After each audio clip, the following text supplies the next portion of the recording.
What is up, guys? Yes, new haircut. I look 5 years younger, but never mind that.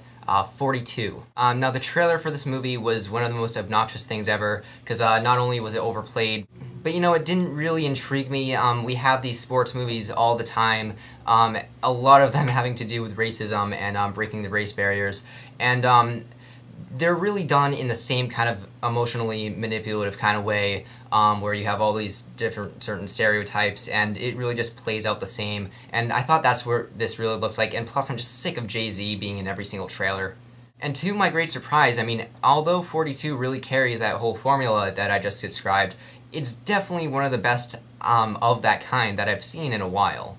Unlike a lot of the movies of its kind, this is, you know, extremely well acted and engaging throughout the whole way. It doesn't feel overly long, which a lot of sports movies do. No, this was really, really good, and I'll tell you why.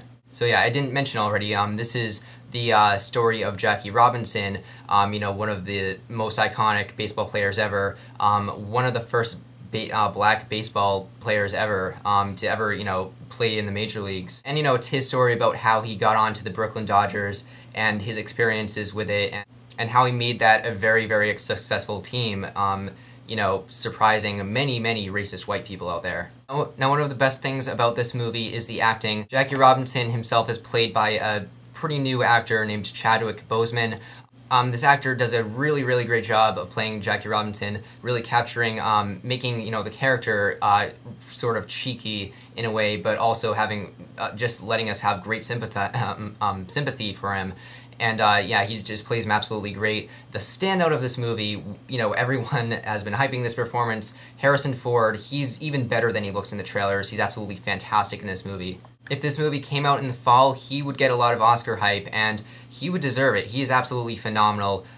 Definitely one of Harrison Ford's best performances, his best in a while. And the rest of the cast is filled up with a lot of great character actors. Christopher Meloni, who I really love, you know, in every role he is, who's in one of my favorite shows, Oz, is in this. He's really, really great. Alan Tudyk is in this movie, and if there's one thing that this movie really pissed me off about, is making me want to punch Alan Tudyk in the fucking face. Keep in mind, Alan Tudyk was Steve the Pirate in Dodgeball, and he plays like a vicious racist in this movie, and I never thought I would want to just slaughter him more. So I mean, that kind of hurt inside. Lucas Black plays one of the teammates on the Brooklyn Dodgers who's kind of struggling with, you know, his own past prejudices, and realizing, you know, maybe I have to step away from my original values if I actually, you know, want to have this team win, and just, you know, progress as a human.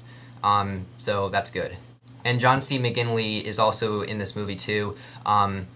He's in it. Yeah, I mean, not much to say about his performance, but when is there ever to say anything about John C. McGinley? He's just a serviceable actor. So yeah, like I said, the performances in this movie are absolutely phenomenal.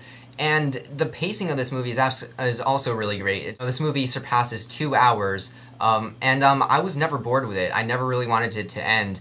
It kept me fully engaged, fully sympathetic with Jackie Robinson, made me sympathize with all of the characters, and which is really kind of rare for me, at least with sports movies, because I think they kind of just throw it out and, you know, get all the stereotypes out of the way. This movie actually, you know, does a great job of not using a ton of music to try to, you know, manipulate your emotions. At the end, I was really rooting inside for, you know, this character, well, Jackie Robinson at the end. And, you know, that's a really remarkable feat for a movie for me, because I really don't give a shit about anything. If there's anything that I may have had a problem with, it's one performance, I guess. The woman who plays Jackie Robinson's wife, she was just kind of annoying, and, yeah, she got on my nerves at first. But that wasn't a huge problem. Really, there aren't many problems in this. It's just a really good movie. I suggest you check it out. If you live near me and actually have a vacation this week and you missed it this weekend, see that. If not, see Place Beyond the Pines, please. If you have to see one movie, fuck this. See Place Beyond the Pines.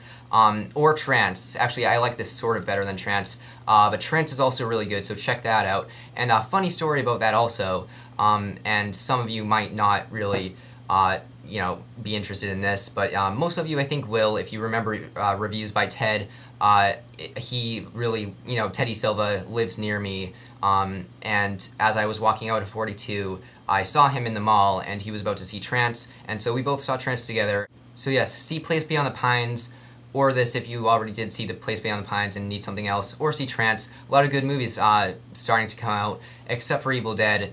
I'm still contemplating suicide about that. But yeah, good luck, and good night.